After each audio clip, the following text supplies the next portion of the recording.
Hi, hello students. How are you all? Hope that you all of you are doing very well. Today we shall discuss about dual nature of matter and radiation. But before discussing about that, I'd like to ask you to listen to the end of the session, and also I would like to ask you all to like, share, and subscribe. Don't forget to subscribe. So let's not waste the time and straight away go into the topic. So we shall learn about dual nature of matter and radiation. See, our universe, according to De Broglie, our universe consists of only two things. In our universe, the whole universe consists of only two things. Whatever it is matter and radiation. That is, our universe is made up of matter and radiation. And the surprising thing is that this matter and radiation both are having some dual nature. So the dual nature is actually one type of nature is this is having a dual nature. One is particle nature, matter and radiation both are having particle nature. Sometimes matter and radiation both behaves as wave nature. Both are having some wave nature also. So both matter and radiation, they are having both particle and wave nature. And here, first of all, let's discuss about the radiation. Radiation here in the itself, it consists of radiation here. We are talking about electromagnetic radiation. Electromagnetic radiation, and you already know this electromagnetic radiation spectrum or electromagnetic waves. You already know better that this spectrum consists of ultraviolet rays, X-rays, gamma rays, and you know that visible light we'll call visible region, or visible light we'll call it as. In this visible light only we have which are violet, indigo, blue, green, yellow, orange, red, like it. After this again near infrared rays, far infrared rays, microwaves, radio waves, etc. So this all comes under the electromagnetic radiation spectrum only. See, these are arranged, these are calibrated, or these are arranged in the order of increasing their wavelengths. So wavelength is denoted generally with lambda. These are so lambda, as you are moving from ultraviolet to radio waves, lambda wavelength is increasing. Wavelength is increasing. Wavelength is increasing. And if you consider the frequency is denoted by, sometimes we can denote it with letter F, or sometimes it is denoted by the letter nu. So frequency is decreasing as wavelength is increasing from ultraviolet to radio waves. At the same time, if you are moving from left to right, that is from ultraviolet to radio waves, frequency is decreasing. As frequency is decreasing, the energy of this electromagnetic radiation is also decreasing. So you can say here, energy of the electromagnetic radiation is also decreasing as frequency is decreasing. So from this we can say that electromagnetic radiations means, so regarding this electromagnetic radiation, so we are going to learn especially this electromagnetic radiation. We are going to learn about visible light. Why? Simply we will call in our daily life as light.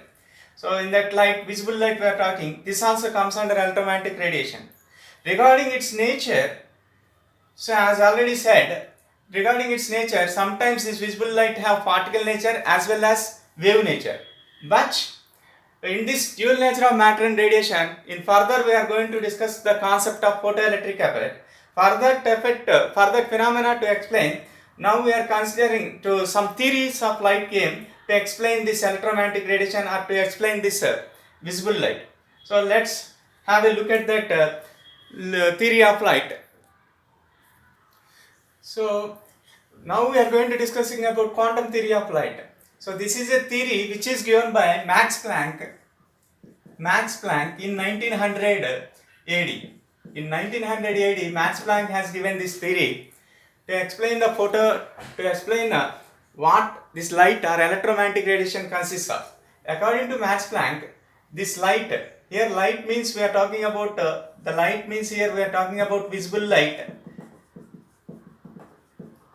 And in this visible light only we'll see violet, indigo, blue, green, yellow, orange, red, such type of different wavelengths and different frequencies we will see.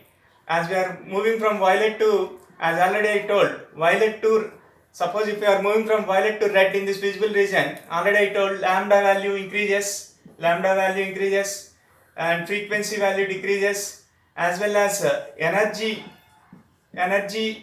also decreases as we are moving from violet to red. Energy of this violet, suppose if you consider violet light, energy of violet light is less than the energy of red light, so that means here we have to understand here one thing. So this visible light or whatever the electromagnetic radiation, according to Max Planck, he told that these visible light consists of some small packets of energy. So whatever the energy here we are telling, so these consists of some small amounts of energy, small packets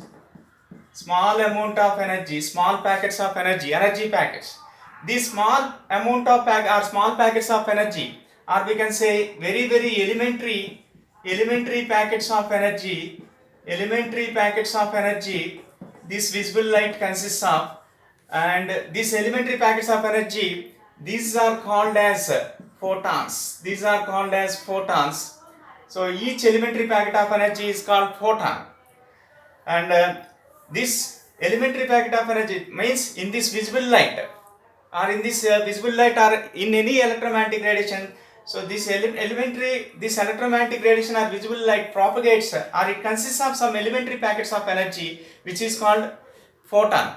And each photon is associated with some amount of energy and momentum. We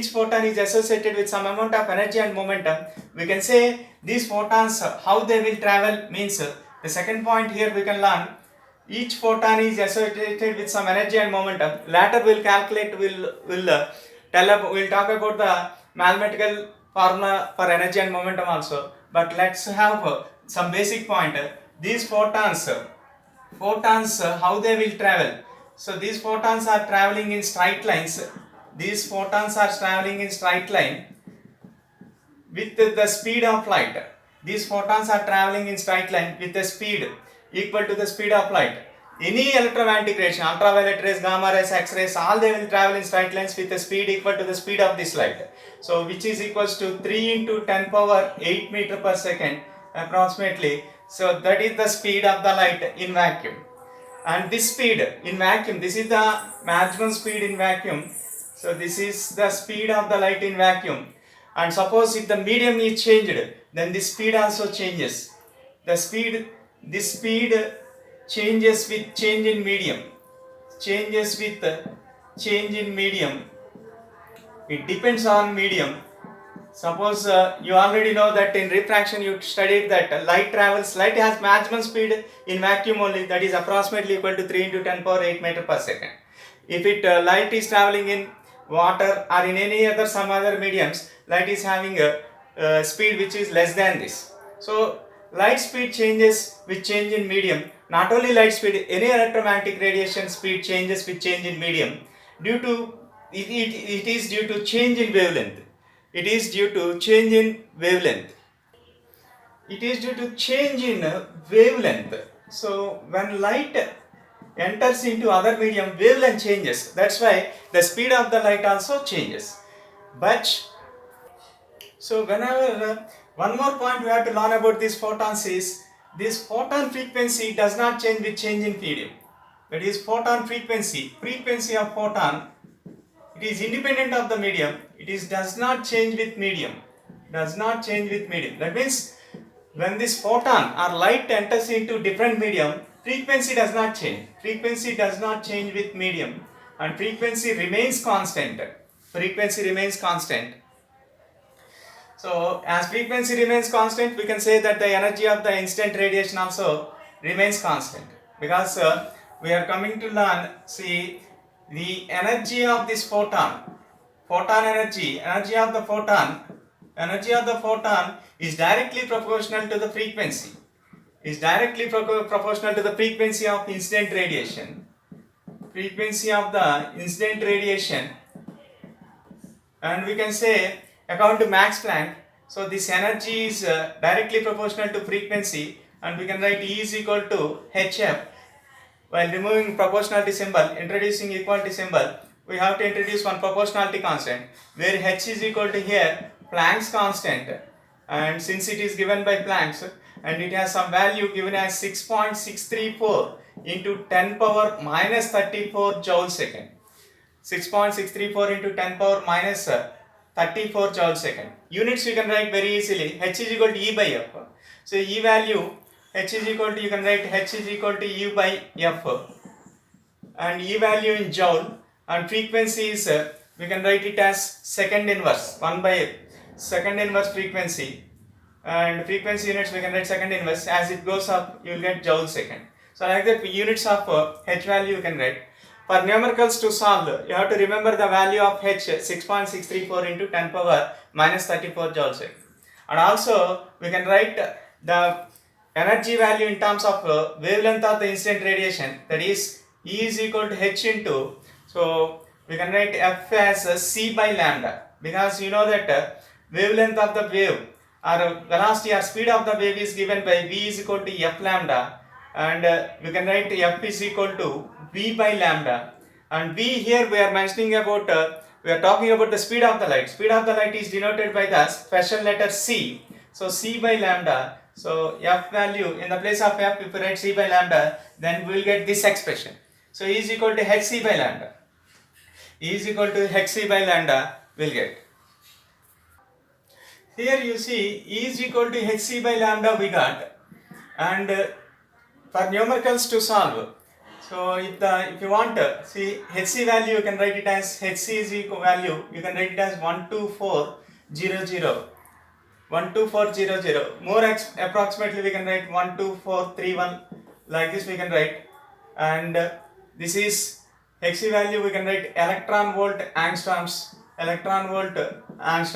we can write like this hc value, and if we substitute this value we can write 12400 by, and here lambda is in angstrom, and here also electron volt angstrom gets cancelled, so we will get 12400 by lambda. So E value directly E value, if wavelength is given, and in order to find out energy, you can find out this final energy we will get in terms of electron volt.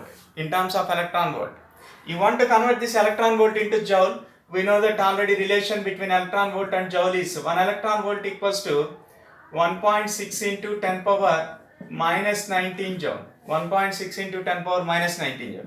So by using this relation we can convert electron volt into joule also. So this is the point you just keep in your mind. And again here you see we got a formula E is equal to hf, and already we learned that these photons are traveling in straight lines with a speed equal to the speed of the light. And here you see, so how these photons can be imaginated. You remember this photon is not a material particle. It is not a material particle. It is not a material particle like solids, liquids and gas. It is just, this photon is just a bundle of energy, or it is a packet of energy. Bundle of this propagates in the form of packets of energy, and discrete packets. It is not continuous, it is discrete, propagates in the form of discrete packets of energy. That is, each photon is associated with some minimum elementary or some minimum amount of energy or elementary amount of energy, which we call this minimum elementary amount of energy, we will call it as quanta of energy. We will call it as quanta of energy. We will call that as quanta of energy.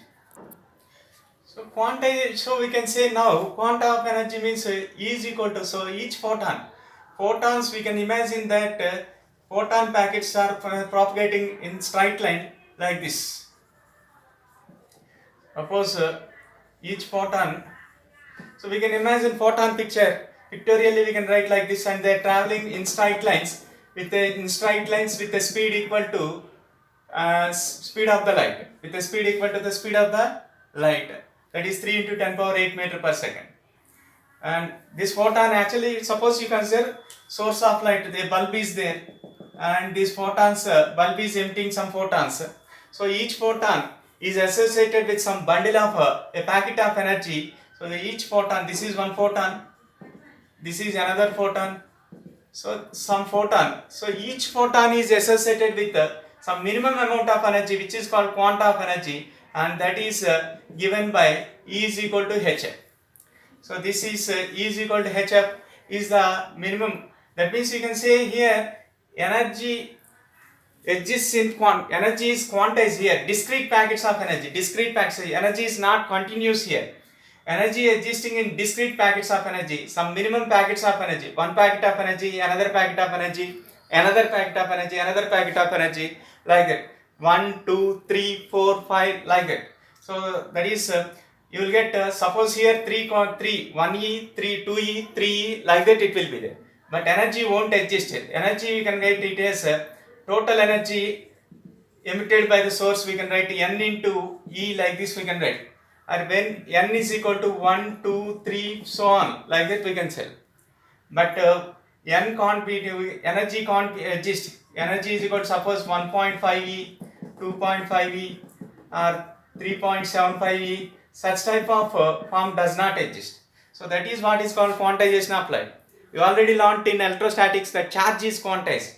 Charge is quantized means there we learn Q is equal to n into E. Q is equal to n into E, where E is the here quanta of charge, that is the basic charge associated with an one minimum charged particle associated with an electron, E value 1.6 into 10 power minus 9. So charge is quantized means here also charge is discrete, 1e 2e 3e, but it won't be exist in the form of 1.5e 2.5e, like that. So that is what the same thing here. So here energy is quantized, it is not continuous, it is energy is propagating in the form of discrete packets. So which each photon is associated with energy equal to E is equal to hf, E is equal to hf. And we can find out the momentum, of the photon also. So momentum of photon we can find out very easily. As you already know, momentum of the photon, generally momentum is associated with a moving particle. So momentum of the photon is given by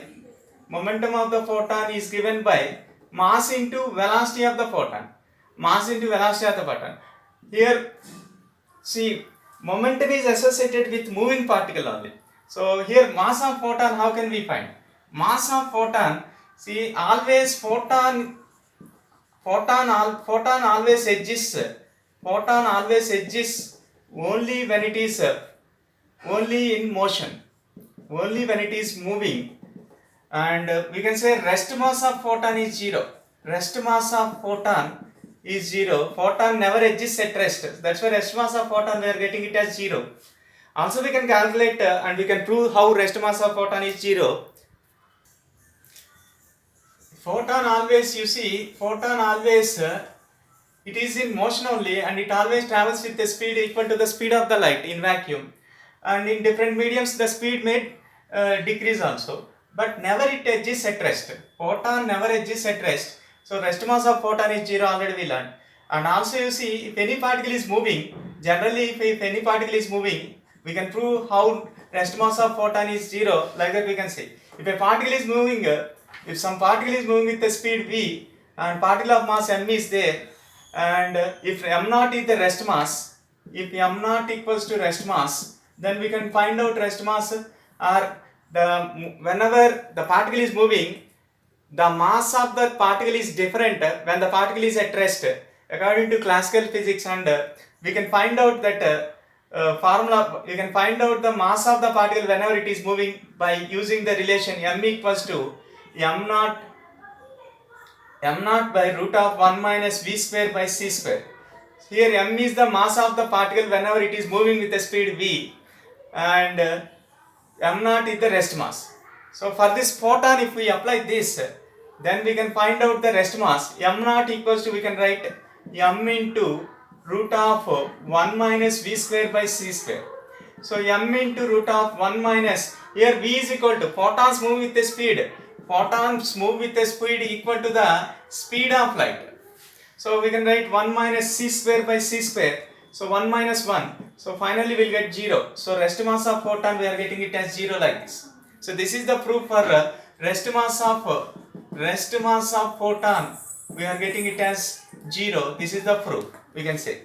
And proton never exists at rest. Rest mass of photon is 0. But whenever photon is moving, it will have some mass. So that is equivalent mass. When photon is moving with a speed equal to c, a photon whenever it is moving, the equivalent mass of photon is given by we can find out it by using the relation E is equal to mc square, which is given by Einstein. Energy can be converted into mass. Actually, photon is a bundle of energy. This can be converted into mass by using this relation E is equal to mc square. And also we know that this energy radiation we have energy E is equal to hf, and f we can write hc by lambda, like that we can write. And from this we can find out the equivalent mass of photon. If m is the equivalent mass of photon, when proton is moving with the speed equal to the speed of light, then we can find out by using this from this relation only. E is equal to mc square, that is equal to hc by lambda. 1c gets cancelled, so we got mc is equal to h by lambda. M value we have to find. So m is equal to h by this c bring to right side, then h by c lambda. So this is the equivalent mass of the photon. Equivalent mass of photon is given by h by c lambda. Now you can find out momentum. So momentum of photon very easily you can find. So momentum of photon P equals to m into v. M is mass of photon is h by c lambda, and photon moves with a speed equal to c. And here also you can cancel c gets cancelled, so h by lambda. So you can write momentum of photon. Momentum is generally denoted with the letter P. So here momentum of photon is given by h by lambda. You can write momentum is given by h by lambda. Also momentum we can write like this also. Suppose if I multiply with c and divide with c, then what will happen? hc by lambda, we can write momentum of photon. We'll get here hc by lambda is energy of the photon and E by c. So we'll get two formulas for momentum of the photon. One is h by lambda, and again momentum of photon is also given by E by c. This formula also we can write for finding out the momentum of photon. One more point we have to remember this regarding these photons is these photons are electrically neutral. Photons are electrically neutral particles. Photons are electrically neutral particles means these are chargeless. The charge of the photon is 0, and whenever these photons enters into strong electric and magnetic fields, they won't be deviated because they are neutral. They goes in straight path like that only. So this is also one point you have to consider and you have to remember. And the next point is regarding the intensity of incident light. Intensity of incident light or incident radiation. This is also one of the important point that we have to keep in our mind. See, intensity of incident light, it is always directly proportional to number of photons emitting per second. It is always directly proportional to number of photons emitting per second by the source. Or we can say simply, intensity of incident light is directly proportional to number of photons. Intensity of incident light is directly proportional to number of photons. Like this also directly we can say. And we will write, first of all let's learn what is intensity. Intensity we can define. See, already I told, a photon is a bundle of packet of energy associated with energy E is equal to hf. And suppose if this photon is moving, suppose a source of bulb is there, some torchlight bulb is there here. From this bulb some photons are emitting, so it emits bulb is there, so some photons came out and they are traveling in straight lines like this, and here some cross sectional area Here some body is there, some whose cross-sectional area is A, whose cross-sectional area is A. And if this photon energy is crossing this area of cross-section, so then the energy crossed per unit area per unit time. So per unit, suppose if E amount of energy crossed within this cross-sectional area A within a time t, then intensity is given by E by AT. Energy crossing per unit area per unit time. Understood? Suppose if n number of photons crossed, each photon is associated with an energy E. Like that, n photons crossed means Ne by AT, like that. Suppose already I told it is directly proportional to the number of photons incident per second. Number of photons incident per second. So how many number of photons are coming out per second? Intensity is directly proportional to that. And if n number of photons are coming out, then total energy will become Ne. Ne by AT, like that we can write. Here n by T is number of incident photons coming out. So from this we can write n by T will keep on left side, n by T. And this E by A, if it comes to this side, so Ia by E. So this is one of the important formula to calculate the numericals. So n by T is number of photons incident per second, number of photons incident per second or incident per unit time. So we can calculate number of photons emitting by the source. If this is the source, and number of photons emitted by the source per second, we can calculate by using this formula. So Ia by E, this also keep in mind. So one more formula we can write, I is equal to, we got energy by energy crossing per unit area per unit time. We can write here energy crossing per, our total energy is Ne. So Ne by T, we can write it as power. So we can write this implies I is equal to P by A. So this is also another formula we can use in numericals. So intensity of incident light or intensity of electromagnetic radiation is the ratio of power and area of cross section. So we can say, suppose there is a point source of light. This is a point source of light like bulb, and from this point source of light the radiation is emitting in all directions. Suppose at a distance r, and for point source of light the wavefronts, if we construct, we will get circular wavefronts. And at point A, if we want to find out intensity by this point source, so by using this formula we can write I is equal to P by A. And let's suppose power of this source is P, and area of this at point A, area of this wavefront, we are getting it as 4 pi r square. So this is, in this manner we can find out the intensity of incident point source here at the point A. And suppose here at another point B you want P by and 4 pi, that radius of the cross sectional area, circular area. So like that we can find out. So we have learned about intensity of incident light is equals to, we have learned one formula, that is Ne by AT. We got this formula. Ne by T we can write P by A, we can write like this. This is intensity. Also from this we learnt N by T, number of photons incident per second. For that also we learnt one formula.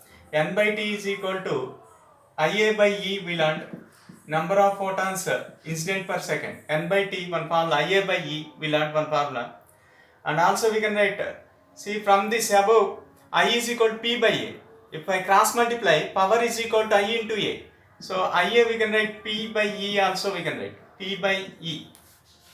And again we can write here, so number of photons incident per second, we can write N by T is equal to P by E. E value you can write Hc by lambda, Hc by lambda, and this lambda will go up, you will get it as P lambda by Hc. So this is number of photons incident on the surface per second. You can write P lambda by Hc, or you will get P by E. And regarding intensity, you got this formula, that is Ne by AT or P by A. So these are the formulas up to now we learnt. And now we are going to learn about another quantity which is called photon flux. Photon flux, another quantity we are going to learn about is photon flux. And this can be defined as, suppose if one source is there, the number of photons crossing number of photons per second crossing a unit area is called number of photons crossing a unit area per second is given by number of photons crossing a unit area per second, that is n by t, number of photons per second crossing a unit area is given by the flux. So we can get different formulas from this. We can write as per the definition n by t we can write it as p by e also. So p by n by t we can write it as p by e. So p by e into a we can write, that is one formula. And again one more formula we can write, flux phi is equal to n by t we can write it as n by t we can write it as ia by e. Ia by e. For n by t I wrote ia by e, and still again a is there in denominator. This one gets cancelled, and you will get this is I by e. Photon flux is given by the ratio of intensity by energy of that intensity of incident radiation by energy of photon, total energy of that source. And next we can write E also hc by lambda, so that we can get, so phi is equal to I by E. If I write hc by lambda, then you will get I lambda by hc. This is another formula. We can remember photon flux formulas. This is one formula. This is as per the definition, number of photons crossing a unit area per unit time. So that is n by t. N by t value we can write it as p by e also. P by ae we can write. And also we can write n by t value ia by e. Ia by e into a gets cancelled, I by e will get. And phi is equal to I lambda by hc. Like that we can write. Again you can write in different manners. You can remember these formulas to solve the numericals. Now we shall learn about photon density in a medium. So photon density we can define. Suppose if a source of light is there, a bulb or something like this, and it is emitting some radiation packets of energy, and whose energy is given by E is equal to hf. It depends upon the frequency of incident radiation. It depends upon the frequency of incident radiation, like this. And suppose, see, if it is crossing this packet of energies are crossing a unit area of cross section A, and within a time, within 1 second, suppose within 1 second, how much length it will cover, this packet of energy will travel.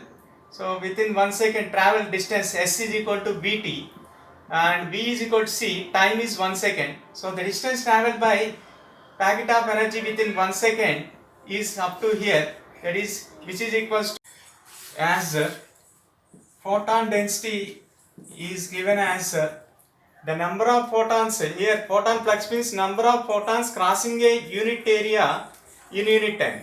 Number of photons per second crossing unit volume we have to write here. So this is, and we can write here n by t into volume means area of cross section into length. So area of cross section into here, distance traveled by this photon energy is c. So a into c we can write. Here you see n by at we can write flux phi. N by at we can write flux phi by c. So density of photon density in a medium is given by phi by c. We can write in different forms. Photon flux by c, photon flux formulas all we can write I lambda by hc square, like it. So we can write phi is equal to I lambda by hc by c into hc square you will get.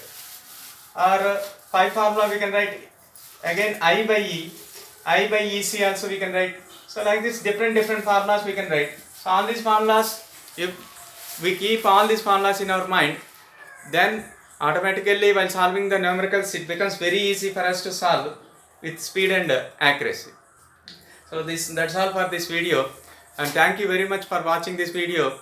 And once again I would like to tell all my viewers, please like this video, share this video, and don't forget to subscribe. Thank you very much.